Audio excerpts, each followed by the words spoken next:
अपन बात कर रहे थे सिंचाई के बारे में।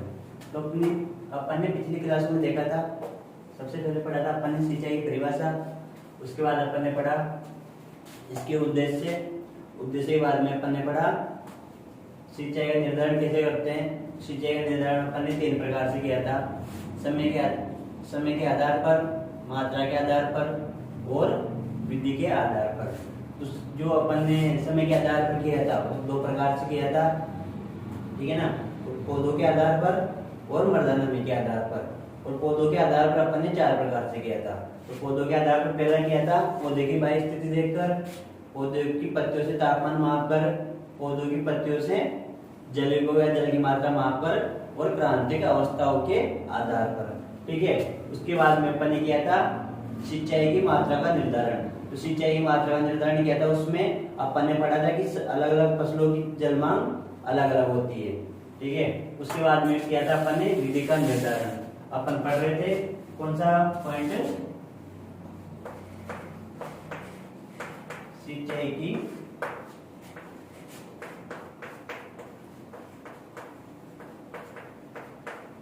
विधियों का निर्धारण, ठीक है। तो सबसे पहले पढ़े थे अपन ने, सबसे पहली विधि पढ़ी थी चौकीवार द्रोणी सिंचाई विधि, चौकीवार द्रोणी सिंचाई विधि, ठीक है। आपके दिमाग में आ रहा होगा सर आपने पहली तो वो बारी तक पढ़ाई थी, वो आपके सिलेबस में नहीं है, मैंने तो बस जस्ट समझाने के लिए आपको वो विधि पढ़ाई थी। तो सबसे पहली विधि थी कौन सी, चौकीवार द्रोणी सिंचाई विधि। इस विधि में क्या करते हैं अपन, खेत को समतल करके उसको आयताकार या वर्गाकार क्यारियों में बांट देते हैं। तो इस विधि को क्या बोलते हैं अपन, चौकीवार द्रोणी सिंचाई विधि बोल देते हैं, ठीक है ना। उसके बाद अपन ने पढ़े थे इसके लाभ क्या क्या होते हैं और इसकी हानियां पढ़ी थी, ठीक है। तो जो चौकीवार द्रोणी विधि होती है वो कैसी होती है आपकी,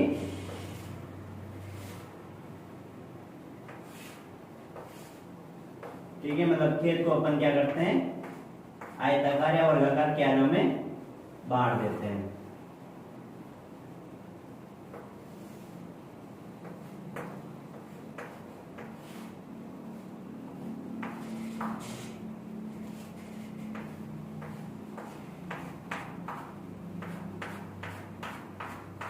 तो ये कौन सी विधि हो जाती है, चौकीवार या द्रोणी सिंचाई विधि, ठीक है। अगली विधि क्या है आपके, बॉर्डर पट्टी सिंचाई विधि। कौन सी विधि है, बॉर्डर पट्टी सिंचाई विधि। अगली विधि कौन सी है, बॉर्डर पट्टी सिंचाई विधि। इस विधि का प्रयोग जहां पर हल्की ढलान होती है, ठीक है, इस विधि का उपयोग कहां करते हैं, जहां पर हल्की ढलान होती है वहां पर कौन सी विधि का प्रयोग किया जाता है, बॉर्डर पट्टी विधि का। इस विधि में क्या करते हैं अपन, इस विधि में अपन खेत को अनेक पट्टियों में बांट देते हैं, मतलब ढलान के समानांतर क्या बना देते हैं अपन, पट्टियां बना देते हैं, ठीक है।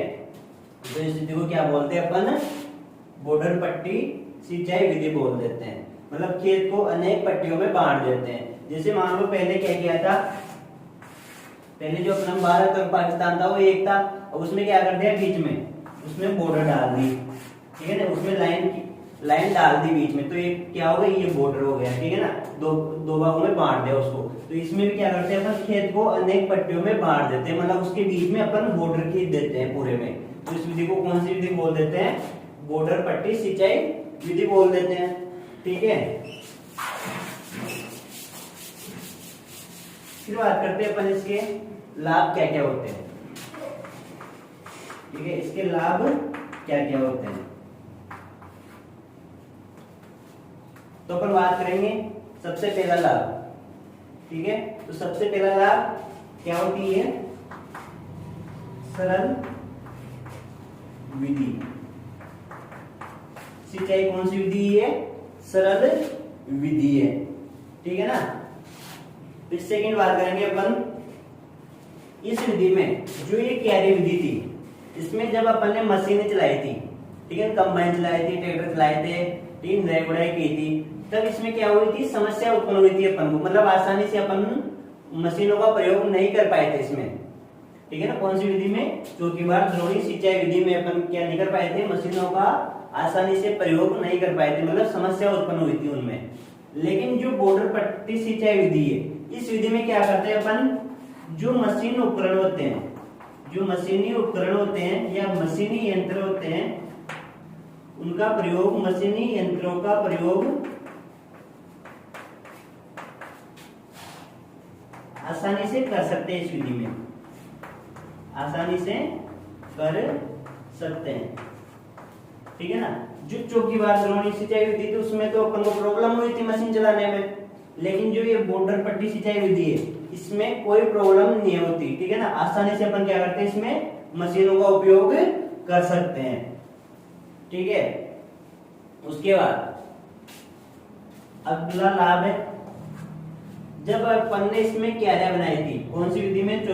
चौकीबार द्रोणी सिंचाई विधि में जब अपन ने क्यारियां बनाई थी, तो खेत का जो अधिकांश भाग था, ठीक है ना, जो खेत का अधिकांश भाग था, किसमें व्यर्थ हो गया था? मेड़ और नाले बनाने में क्या हो गया था? व्यर्थ हो गया था, मतलब वो अपन के किसी काम में नहीं आया था वो, ठीक है ना। लेकिन जो बॉर्डर पट्टी सिंचाई विधि होती है, इसमें नालियां और जो अपने बनाते हैं मेड़े, उसमें खेत का बहुत कम भाग क्या होता है? व्यर्थ होता है। किसकी अपेक्षा?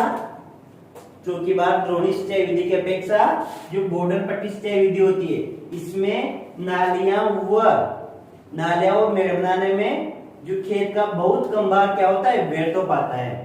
तो मेड़ व नालियां बनाने में खेत का कम भाग व्यर्थ होता है, ठीक है ना। तीसरा लाभ क्या हो जाता है? मेड़ और नालियां बनाने में खेत का जो बहुत कम भाग होता है, खेत का बहुत कम भाग व्यर्थ होता है। किसकी अपेक्षा? चौकीबार द्रोणी सिंचाई विधि की अपेक्षा, ठीक है। अगली बात, जब खेत में अधिक जल भर जाता है, क्या? जब खेत में अधिक जल भर जाता है तो उसकी निकासी आसानी से की जा सकती है इसमें, ठीक है। इसमें नहीं की जा सकती। इसमें मान लो इस वाली क्यारी में अगर अधिक जल भर जाता है ना, तो इस क्यारी में से जल निकालने के लिए अपन को बहुत कठिनाई का सामना करना पड़ेगा। लेकिन इस विधि में अगर खेत में किसी क्यारी में अधिक जल भर जाता है, तो उस जल को अपन आसानी से बाहर निकाल सकते हैं। तो उसको क्या बोलते हैं अपन? जल निकास बोलते हैं। मतलब खेत में से अतिरिक्त जल को बाहर निकालना क्या कहलाता है? जल निकास, ठीक है। खेत में से अतिरिक्त मतलब अनावश्यक जल को बाहर निकालना क्या कहलाता है? जल निकास। तो अगला पॉइंट, अगला लाभ हो जाएगा जल निकास में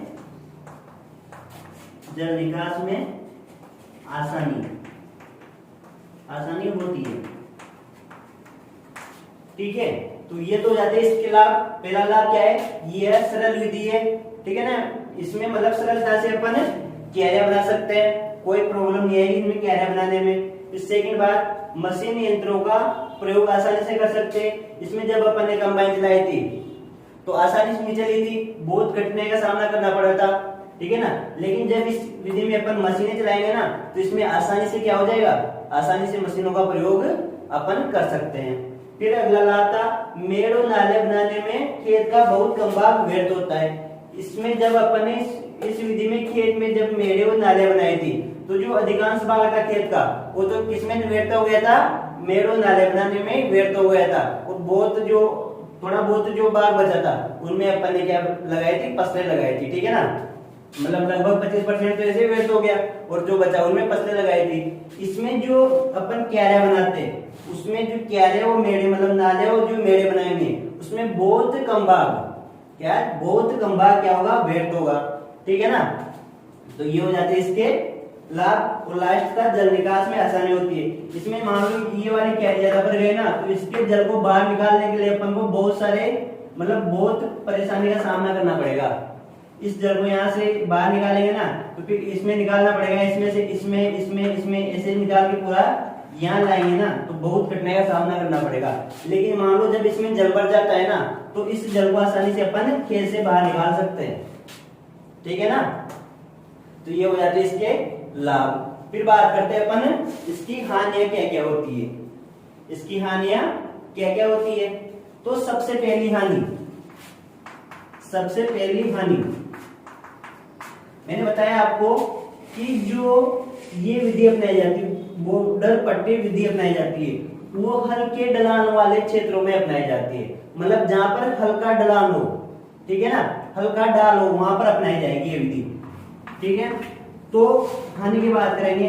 अगर मान लो अपना खेत उबड़ खाबड़ है, अगर मान लो जैसे ये खेत है, मान लो इस खेत में मान लो आपने ये भी बना दी, ये बॉर्डर बना दिया आपने, ये क्यारियां बना दी लंबी लंबी, और मान लो अपना खेत समतल नहीं है, उसमें हल्का ढलान नहीं है, उसमें क्या है उबड़ खाबड़ हो, कहीं पर टीले है, कहीं पर गड्ढा है। जैसे मान लो यहाँ पर टीला है, तो जैसे अपन यहाँ से पानी छोड़ेंगे ना, तो इसका जो वितरण है वो यहाँ तक ही हो पाएगा, इधर पानी आगे नहीं पहुंचेगा, ठीक है ना। तो सबसे बड़ी हानि क्या है कि जहां पर उबड़ खाबड़ क्षेत्र होते हैं, जहां पर उबड़ खाबड़ क्षेत्र होते हैं, वहां पर कौन सी विधि का प्रयोग नहीं करते, बॉर्डर पट्टी सिंचाई विधि का प्रयोग नहीं किया जाता, ठीक है ना। तो सबसे पहले यानी क्या हो गई, उबड़ खाबड़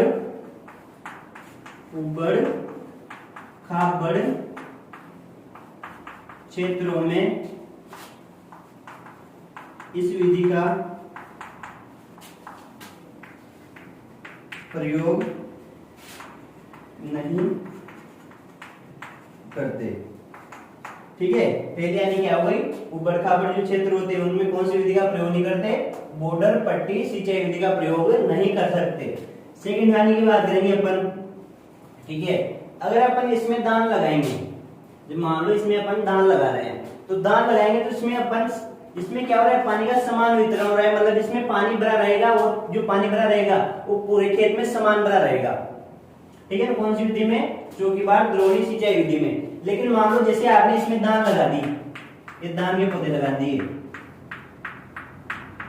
ठीक है ना, ये दान लगा दी, इसमें क्या है, इसमें डाल है, जो अपने ये विधि बनाई है ना, कौन से क्षेत्रों में बनाई है, डाल वाले क्षेत्रों में। अगर आप इस क्यारे में पानी भरोगे, ठीक है, तो इस क्यारे में पानी भरोगे तो सारा पानी कहाँ आ जाएगा, यहाँ जमा हो जाएगा, ठीक है ना। और आपको सबको पता है कि दान में पानी की अधिक आवश्यकता होती है, क्योंकि मतलब लंबे समय तक पानी भरा रहना चाहिए दान के खेत में।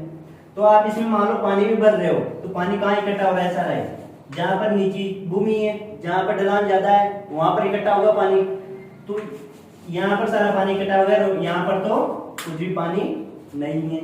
तो इस विधि का प्रयोग कौन सी फसल में नहीं करते, इस विधि का प्रयोग धान की फसलों में नहीं किया जाता। तो इस विधि का प्रयोग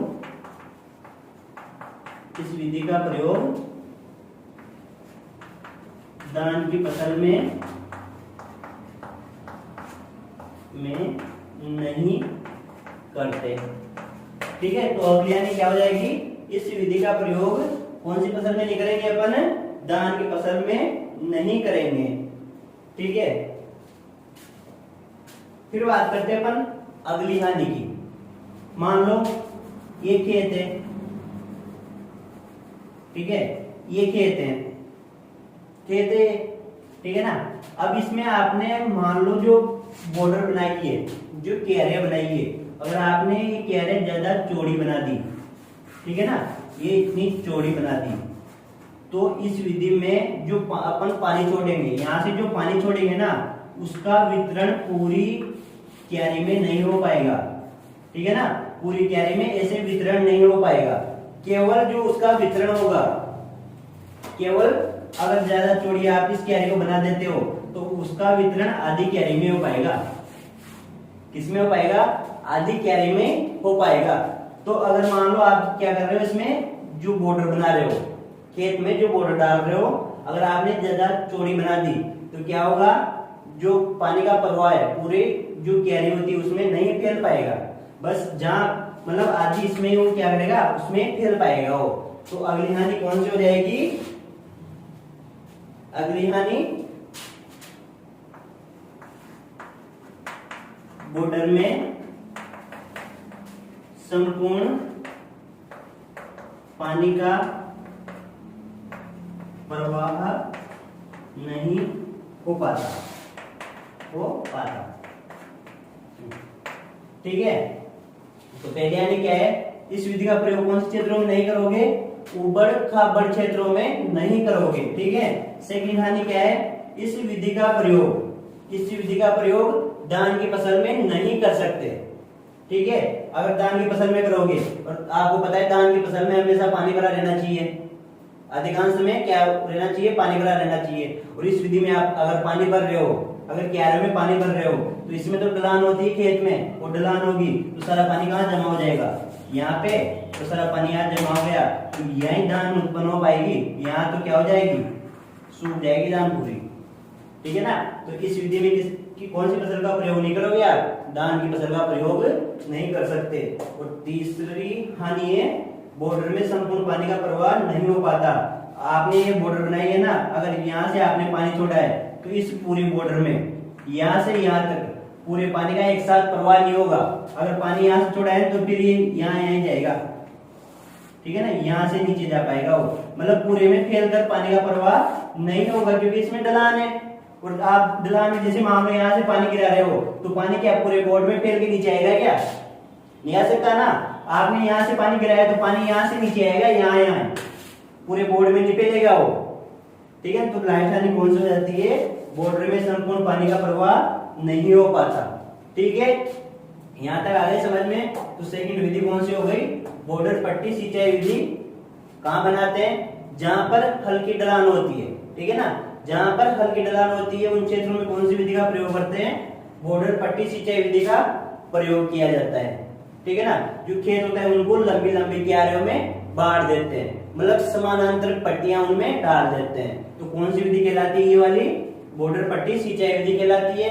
इसके लाभ क्या क्या है, पहला लाभ है ये सरल विधि है, ठीक है। सेकंड है मशीनी यंत्रों का प्रयोग आसानी से कर सकते हैं। अगला लाभ है मेड़ और नाले बनाने में खेत का बहुत कम भाग व्यर्थ होता है। और लास्ट है जल निकास में आसानी होती है, मतलब आसानी से अपन इसका जल निकास कर सकते हैं। फिर हानि की बात करेंगे अपन, तो हानियां होती है ऊबड़ खाबड़ क्षेत्रों में इस विधि का प्रयोग नहीं कर सकते, इस विधि का प्रयोग धान के खेत में नहीं कर सकते, मतलब इस विधि का प्रयोग जैसे मान लो आपने ये क्यारे बना दी ना, तो आप इस विधि में धान नहीं उगा सकते, सीधी सिंपल सी बात है। लास्ट है बॉर्डर में संपूर्ण पानी का प्रवाह नहीं हो पाता, ठीक है। यहां तक आ गया समझ में। तो अपन पढ़ते हैं अगली विधि। अगली विधि डालना आप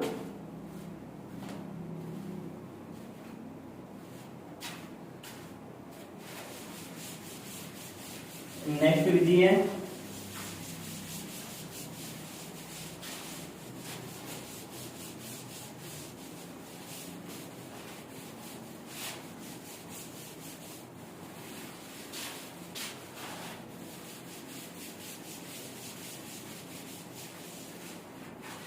कुंड विधि।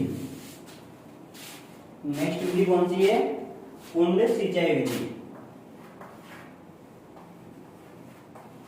कुंड सिंचाई विधि। नेक्स्ट विधि कौन सी है, कुंड सिंचाई विधि।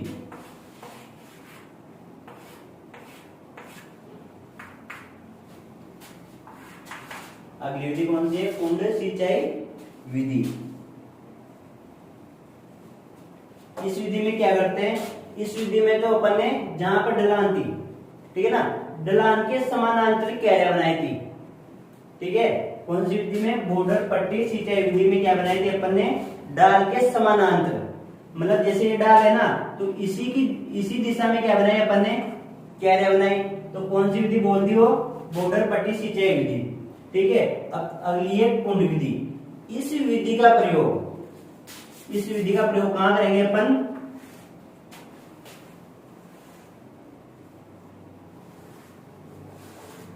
इस विधि का प्रयोग वहां किया जाता है जहां पर अधिक ढलान होती है, ठीक है ना। यहाँ तो इस विधि का प्रयोग कहां किया है? जहां हल्की ढलान थी, ठीक है ना, हल्की ढलान थी। और कुंड सिंचाई विधि का प्रयोग कहां करेंगे? जहां पर अधिक ढलान होती है, ठीक है ना। इसमें तो अपन ने क्या किया था? ढलान के समानांतर क्यारियां बनाई थी, ठीक है, ढलान के समानांतर क्या बनाई थी? क्यारियां बनाई थी। इसमें क्या करते हैं अपन?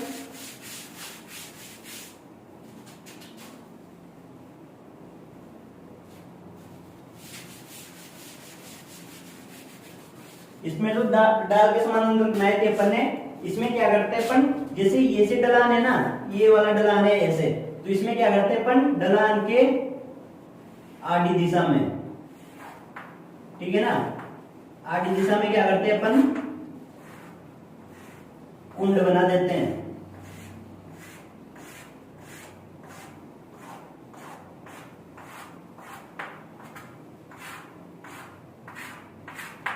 ठीक है ना। डाल जो ढलान होती है उसकी आड़ी दिशा में क्या बनाएंगे अपन? कुंड बना देते हैं जो फसलें पंक्तियों में बोई जाती है, ठीक है ना। जो फसलें पंक्तियों में बोई जाती है उनके लिए कौन सी विधि का प्रयोग करोगे? कुंड सिंचाई विधि का प्रयोग करते हैं। और कुंड कैसे बनाते हैं? डाल के कैसे बनाते हैं? डाल के विपरीत दिशा में, मतलब डाल की आड़ी दिशा में क्या बनाएंगे अपन? कुंड बना देते हैं। जैसे आपने नॉर्मली देखा होगा, सब गाँव से बिलोंग करते हो आप, तो जैसे अपन खेत में डालते हैं ना, उमरे बना देते हैं, उमरे बना देते हैं ना, तो वो विधि कौन सी है? कुंड विधि है, ठीक है ना। वो विधि कौन सी है? कुंड विधि है। फिर बात करते हैं अपन इसकी लाभ व हानियों की। इसकी बात करेंगे लाभ व हानियों की। लाभ और हानियों की बात करते हैं तो सबसे पहला लाभ क्या होता है?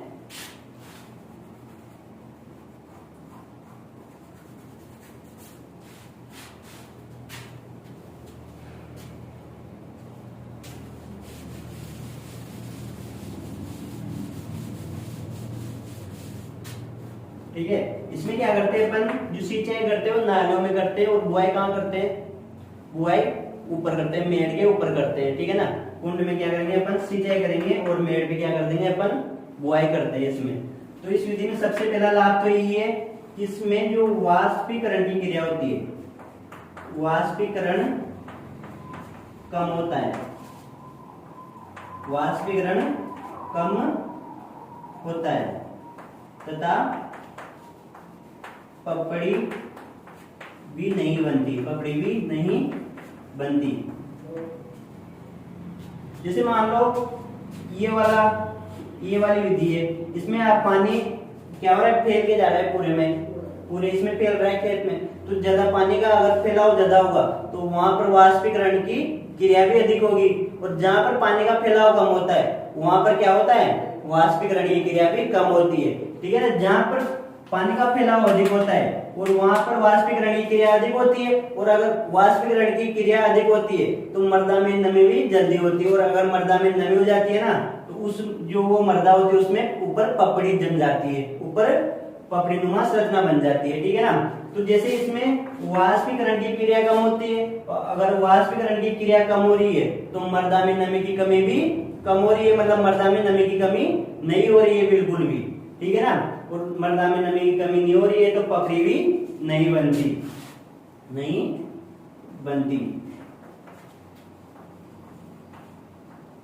ठीक है। इस विधि में अपन ने क्या बनाए थे? इस विधि में अपन ने क्यारियां बनाई थी, ठीक है, मेड़ बनाई थी, नाले बनाए थे, तो अधिकांश भाग व्यर्थ हो गया था ना। इस विधि में इसकी अपेक्षा बहुत कम भाग क्या होता है? व्यर्थ होता है। मेड़ व नालियां बनाने में कम भाग व्यर्थ होता है, ठीक है। तो सेकंड लाभ क्या हो जाएगा? मेड़ और नालियां बनाने में खेत का जो बहुत कम भाग होता है वो क्या होता है? व्यर्थ होता है, ठीक है ना। इस विधि में अपन ने जब क्यारे बनाई थी तो अधिक मजदूर बुलाए थे, ठीक है ना, अधिक मजदूरों की आवश्यकता पड़ी थी इस विधि में। लेकिन जब इस विधि में अपन जो ये बनाएंगे, जो नाले बनाएंगे, ठीक है ना, नाले बनाएंगे, जो अपन बोलते हैं उमरे बनाएंगे, जो कुंड बनाएंगे, ठीक है ना, उसमें बहुत कम मजदूरों की आवश्यकता होती है। तो मजदूरों की कम आवश्यकता होती है, ठीक है। तो पहला लाभ क्या है, पहला लाभ क्या है, इसी विधि में वाष्पीकरण की क्रिया कम होती है तथा मृदा में पपड़ी भी नहीं बनती, ठीक है। तो पहला लाभ क्या हो जाता है, वाष्पीकरण की क्रिया कम होगी और मृदा में पपड़ी भी नहीं बनेगी। सेकंड लाभ क्या है, मेड़ और नाले बनाने में खेत का बहुत कम भाग व्यर्थ होता है, ठीक है। फिर अगला क्या है, अगला लाभ, मजदूरों की कम आवश्यकता होती है, ठीक है। फिर अपन बात करते हैं हानियों की। हानियां, अब अपन इसमें जो नाले बनाते हैं, जो मेड़े बनाते हैं, वो बिल्कुल छोटी छोटी बनाते हैं। आपने उम्रे देखे हैं ना, वो तो बिल्कुल छोटे छोटे रहते हैं। तो इसमें नाले और जो अपन ये बनाएंगे, मेड़े बनाएंगे, छोटे छोटे बनाएंगे। तो मान लो अधिक वर्षा हो जाती है, अगर अधिक वर्षा हो रही है तो इधर से पानी का बहाव आ रहा है, मान लो बहुत ज्यादा वर्षा हुई और पानी का इधर से बहाव आ रहा है, तो ये जो बहाव, पानी का जो बहाव आएगा वो क्या कर देगा, इन सबको नष्ट कर देगा, इन सबको क्या कर देगा, नष्ट कर देगा, ठीक है ना। मतलब मृदा को यहाँ से बहाकर यहाँ लेके जाएगा और मृदा को एक स्थान से दूसरे स्थान पर जो जाने की क्रिया होती है वो क्या कहलाती है, अपर्दन कहलाती है, ठीक है ना। मृदा का एक स्थान से दूसरे स्थान पर जाना क्या कहलाता है, अपर्दन कहलाता है, ठीक है ना। जो ये छोटी छोटी नाले बनी हुई है, ये जब इधर पानी का तेज बहाव आएगा तो ये क्या हो जाएगी, नष्ट हो जाएगी। और आपने देखा है नष्ट होना, नष्ट कब होगी, जब मृदा एक स्थान से दूसरे स्थान पर जाएगी, तभी तो नष्ट होगी ना। और मृदा एक स्थान से दूसरे स्थान पर जाती है तो उसे क्या बोलते हो, अपर्दन बोलते हो। तो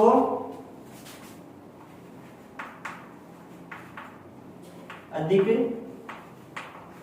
वर्षा वाले क्षेत्रों में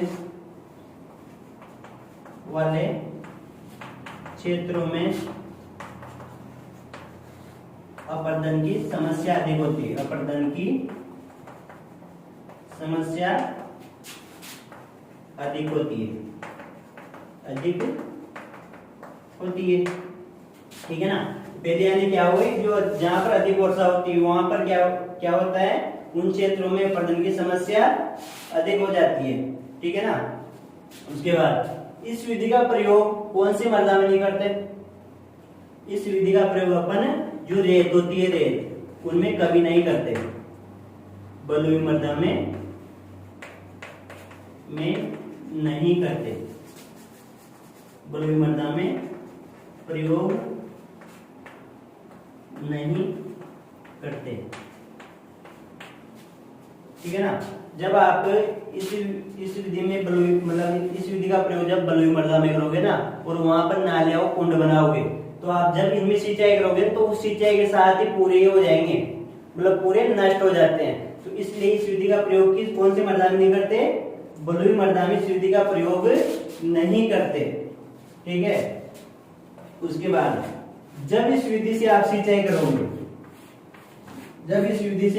करोगे, तो सिंचाई कहाँ करते हैं, नालियों में करते हो, ठीक है। बुआई कहाँ करते हो, मेड़ में करते हैं।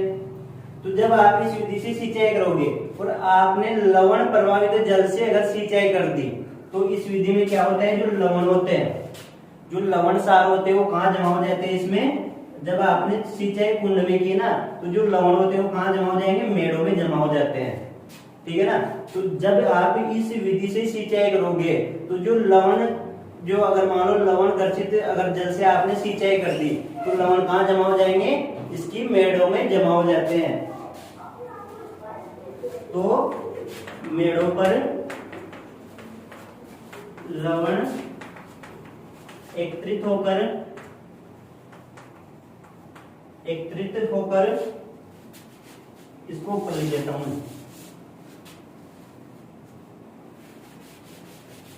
तीसरी हानि, लवण मेड़ों पर एकत्रित होकर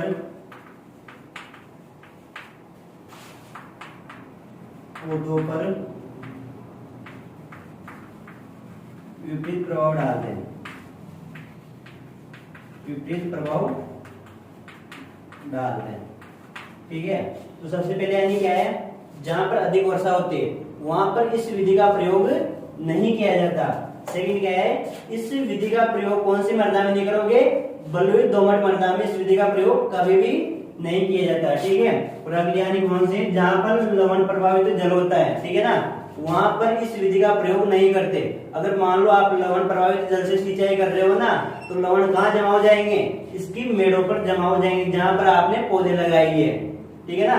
अगर मान लो आपने जहां पौधे लगाए वहां लवण जमा हो रहे हैं, तो जो लवण होते हैं वो पौधों पर क्या करेंगे, विपरीत प्रभाव डालते हैं। तो ये कौन सी विधि हो जाती है, कुंड सिंचाई विधि। जहां पर अधिक ढलान होती है उसकी आड़ी दिशा में क्या बनाओगे आप, कुंड बनाओगे, ठीक है ना। कुंड विधि का प्रयोग करोगे। इस विधि का प्रयोग जो फसलें अपन पंक्तियों में बोते हैं, ठीक है, जो मतलब अपन पंक्तियों में बोएंगे, ये नहीं कि आप छिटवा विधि से बो रहे हो। इसमें इस विधि का प्रयोग वहां पर नहीं करोगे जहां पर छिटवा विधि से आप फसलें बो रहे हो। इस विधि का प्रयोग वहीं पर करोगे जहां पर आप पंक्तियों में फसलें बोते हो, ठीक है। फिर अपन बात करेंगे इसके लाभ की। तो लाभ, इसमें वाष्पीकरण कम होता है और पपड़ी नहीं बनती। सेकंड है, मेड़ और नाले बनाने में भूमि का बहुत कम भाग व्यर्थ होता है।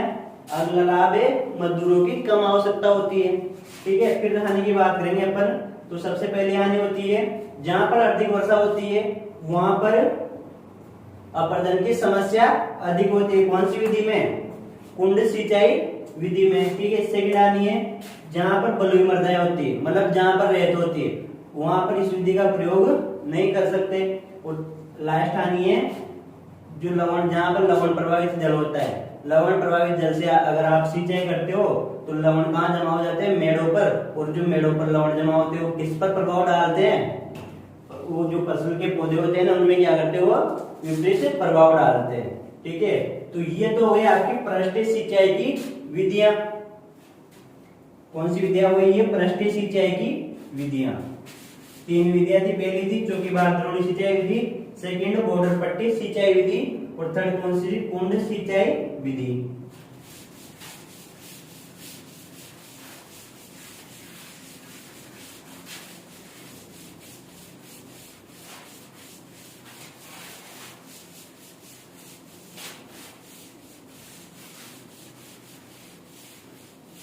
ठीक है। तो अगला चैप्टर, अगला मतलब जो टॉपिक पढ़ेंगे अपन, वो पढ़ेंगे अपन अगली क्लास में। Thank you.